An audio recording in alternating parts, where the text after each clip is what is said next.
Alors, pour revenir vraiment sur le centre du sujet qui nous intéresse, vous vous souvenez qu'on avait commencé là il y a 2 semaines en lisant ce petit article de Matthias Gardel, paru dans l'un des livres qu'il a écrit, en page 293, où il dit ceci. La grande majorité des rappeurs nord-américains les plus populaires adhèrent à la tradition du nationalisme islamiste noir, quoique quelques-uns supportent l'imam Warithuddin Muhammad, comme Devin Styler, ou adhèrent au 5% Nation of Islam, comme Queen Latifah, Lakim Shabazz, Pro Righteous Teachers et les Brand Nubian. Ils sont aussi influencés par l'enseignement du ministre Louis Farrakhan et la Nation of Islam, comme le sont Public Enemy, etc. Quelques-uns des rappeurs les plus renommés sont d'accord avec Afrika Bambaataa quand il dit dans le son Say It Loud, I'm Black, I'm Proud que Farrakhan est mon maître, mon enseignant, mon guide. Alors maintenant qu'on est passé par l'abrégé d'Afro-American Studies, est-ce que vous êtes un peu plus capable de voir de quel nom on est en train de parler là, dans ce passage-là? Quand on parle de Louis Farrakhan, de Warithuddin Muhammad, vous arrivez mieux à les situer? D'avoir de qui on parle? Ok, donc on va parler des 4 grands gourous qui ont été les Pygmalions en fait des premières stars de la culture hip-hop. Donc là on va parler des gourous qui sont ici, de Louis Farrakhan, Malachi Z. York, Warithuddin Muhammad et Clarence 13X, et des sectes que chacun d'entre eux ont créées. Alors Warithuddin Muhammad que vous voyez ici, donc, est le fils d'Elijah Muhammad. Comme on le disait tout à l'heure, c'est lui qui va se charger de répandre l'islam sunni dans les communautés protestantes afro-américaines. Donc il ne va pas créer une secte en tant que telle, il va simplement développer en Amérique du Nord une religion qui est déjà très présente en Afrique du Nord. Donc c'est le fils d'Elijah Muhammad. Et voilà ce que Warithuddin Muhammad disait par rapport à son père. Je crois que la majorité de la théologie de la Nation of Islam était intentionnellement ridicule afin que nous soyons un jour trop intelligents pour elle et que nous regardions pour quelque chose de meilleur. C'est, je pense, ce que mon père voulait. Alors vous vous souvenez qu'on avait vu il y a 2 semaines que le Coran est un livre qui est étudié par les francs-maçons du plus haut degré, que c'est le livre fondamental de la franc-maçonnerie. Et on avait lu notamment ceci d'Albert Pike. Ce que nous devons dire à la foule, c'est que nous adorons un Dieu, mais c'est un Dieu que l'on adore sans superstition. À vous, souverains grands inspecteurs généraux, nous disons ceci que vous pouvez répéter à vos frères des 32e, 31e et 30e degrés. La religion maçonnique devrait être par nous tous, initiés des plus hauts degrés, maintenue dans la pureté de la doctrine luciférienne. Oui, Lucifer est Dieu, Dieu de lumière et Dieu de bonté, qui lutte pour l'humanité contre Adonai, Dieu d'obscurité et de mal. Donc pour vous remettre un petit peu dans la pensée franc-maçonne. Alors je vais passer là-dessus.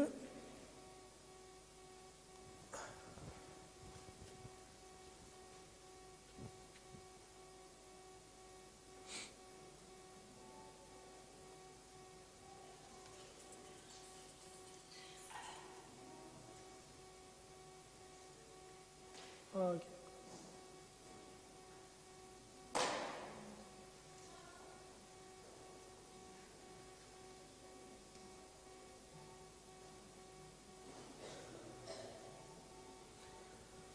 Alors par rapport à Louis Farrakhan, Warithuddin Muhammad, on ne va pas s'étendre dessus, on en a parlé la dernière fois. Par rapport à Louis Farrakhan, comme je vous le disais, c'est un homme qui a beaucoup de pouvoir sur le plan politique dans la communauté afro-américaine. Il a donc déjà été invité notamment aux Nations Unies. Lorsque Jesse Jackson faisait campagne, c'était l'un des appuis principaux de Jesse Jackson. Vous le voyez ici en compagnie de Jesse Jackson lorsque ce dernier faisait campagne pour les élections présidentielles. Là, c'est une photo beaucoup plus récente de Louis Farrakhan et Jesse Jackson. C'est 2 des hommes afro-américains les plus affluents. Et ici, qu'est-ce que vous reconnaissez ici? Ça, c'est Dieudonné Mbala Mbala. Et ça, ici, c'est Jesse Jackson. Vous pouvez voir Jesse Jackson comme le grand maître de la franc-maçonnerie afro-américaine dans le monde. Cette photographie a été prise au Liban en 2006. C'est lorsque Dieudonné était allé voyager là-bas et il a rencontré là-bas notamment Jesse Jackson. Donc Dieudonné est ni plus ni moins, si vous voulez, que la branche française de tout ce système qu'il y a aux États-Unis. Dieudonné et Kébi Seba sont l'équivalent en France de Louis Farrakhan et Malik Shabazz aux États-Unis d'Amérique.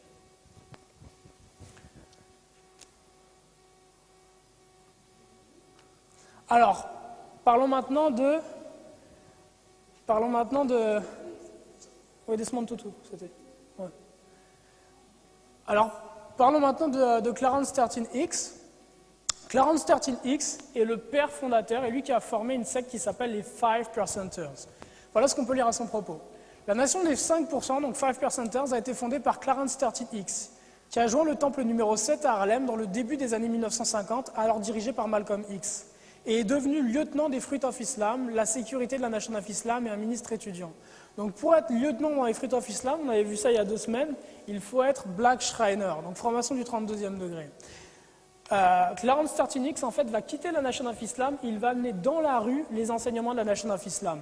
Il va se concentrer en fait sur les jeunes afro-américains qui étaient dans la rue de 13 ans jusqu'à 15-16 ans à peu près. Il va se concentrer sur cette jeunesse-là, il va aller auprès d'eux dans la rue, va fumer des joints avec eux, va jouer au dé avec eux et va leur enseigner toutes les fausses doctrines qui étaient présentes, qui étaient enseignées dans les temples de la Nation of Islam aux adultes.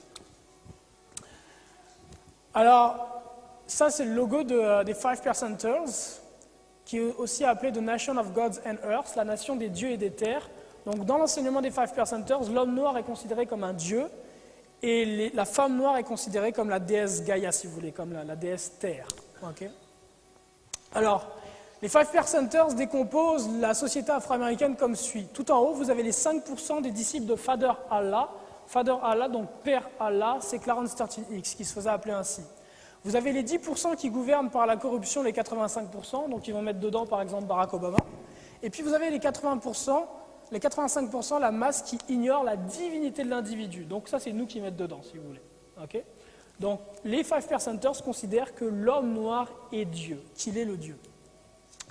Les 5% sont les pauvres enseignants droits justes, poor righteous teachers, qui prêchent la divinité de l'homme noir, le Dieu qui est manifeste, pas un spectre, pas un Dieu mystérieux, et qui sauvera les 85% de la destruction. Donc c'est ni plus ni moins que ce fonctionnement, 5%, 10% et 85%. Alors dans Islam in the Mix de Ted Swedenborg, du département d'anthropologie, je crois, de sociologie de l'Université d'Arkansas, on apprend ceci. En plus de ces innovations théologiques portant sur la divinité de l'homme noir, Father Allah a eu une autre contribution significative.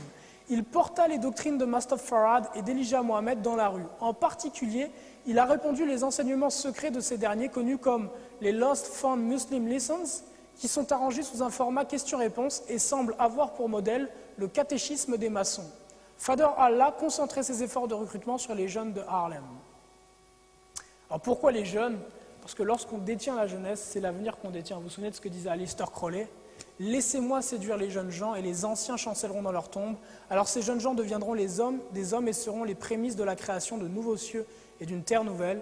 Sans cette armée, je suis inutile. Donnez-moi cette armée de jeunes hommes et nous balayerons ces chiens dans la mer, disait Aleister Crowley. Alors parmi les enseignements qu'on trouve dans les Five Percenters, il y a l'islam. Il y a aussi l'alphabet et les mathématiques suprêmes. Par exemple, ils ont eu une influence très importante sur la culture hip-hop par rapport à ce qu'on appelle le fait de break down les mots. De casser les mots dans la diction, dans le flow qu'on a dans les hip-hop. Si vous prenez Allah, par exemple, il décompose Allah comme si arm, leg, arm, head. Allah, la divinité de l'individu. Okay. Et il donne beaucoup d'importance aux arts martiaux. Est-ce que vous connaissez un groupe hip-hop qui donne beaucoup d'importance aux arts martiaux? Le Wu-Tang Clan donne énormément d'importance aux arts martiaux et tous les membres du Wu-Tang Clan ont grandi dans la secte des Five Percenters. Alors, Clarence 13X est mort en 65, s'est fait assassiner, mais la secte existe toujours. Hein. Donc, la divinité de l'être humain, donc arm, donc bras, leg, jambe, arm, le bras et head, la tête, Allah. C'est comme ça qu'il le break down. Donc là, vous avez une photographie de membres des Five Percenters, voilà à quoi ça ressemble. C'est assez exotique. Là. Et maintenant, on va parler de Malachi York, aussi surnommé Dr York. Alors, c'est l'homme que vous voyez ici. Alors, Malachi York, il est toujours en vie. Présentement, il purge une peine de, je crois, 185 ans de prison à ADX Florence, qui est la prison la plus sécuritaire au monde, qui se trouve aux États-Unis. Il purge cette peine-là pour molestation, pour pédophilie. Il purge cette peine-là pour pédophilie. Alors, il a créé plusieurs sectes, mais on va résumer en fait l'ensemble des sectes qu'il a créées sous le nom de New Nubian. Ici, vous avez des United Nubian Nations of Moors, et donc vous voyez comment ils sont habillés dans cette secte-là. Ils sont vêtus en fait comme des francs-maçons, puisque la plupart des membres sont francs-maçons. Ici, donc, vous avez Malachi York qui pose dans son costume de Shriner, franc-maçon de 32e degré ou 33e degré, dépendamment. Si vous avez l'un des livres qu'il a écrit. Malachi York, avant de se lancer dans la construction de secte, était un chanteur de soul music. Il a commencé par ça, par le business de la soul music, dans un groupe qui s'appelait Passion, que vous voyez juste ici. dans les années donc, 70 à peu près. Il est juste au milieu. Et un peu plus tard, il va se lancer en fait dans le, je ne sais pas si on peut dire le gourouisme, non, ça se dit pas. En tout cas, il va changer de carrière. Alors, qu'est-ce qu'on peut apprendre par rapport à ces sectes, les sectes New Hobian? Emlich Adam, dans le New York Press du 8 avril 2000, écrit un article par rapport à la secte des New Hobian. Une liste partielle de mes notes de domaines dans lesquels j'ai rencontré auparavant des notions que l'on retrouve chez les New Hobian. Chariot of God, Raël, la littérature conspirationniste ou portant sur les extraterrestres, le mouvement du potentiel humain, le bouddhisme, le New Age, l'astrologie, la théosophie de Blavatsky, l'afrocentrisme, médecine alternative, le satanisme, la numérologie, le yoga, etc. Beaucoup d'entre eux, York les mentionne par leur nom.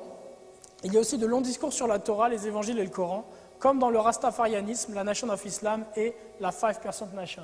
Donc comme les autres sectes qu'on a vus, c'est un genre de gros syncrétisme, un peu un mélange dans lequel il met plein de doctrines et puis il tourne. Donc là, ici, vous avez la loge New Hobian numéro 3 de Géorgie.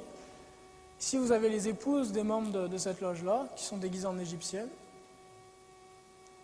Et là, vous avez ici Tamaré, en fait. Tamaré, qui était situé à Eatonton, en Géorgie, était un peu le camp de... Vous savez, chez les adventistes, en général, on a les camps de retraite l'été. Je ne sais pas si vous avez ça ici en France.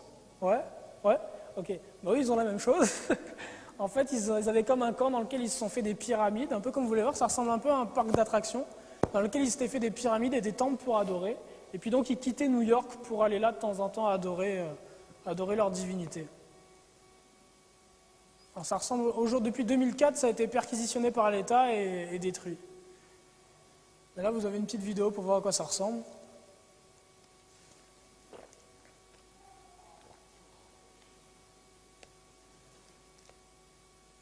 Il y a aussi un acteur comment ça? Il y a un acteur afro-américain qui fait des films d'action.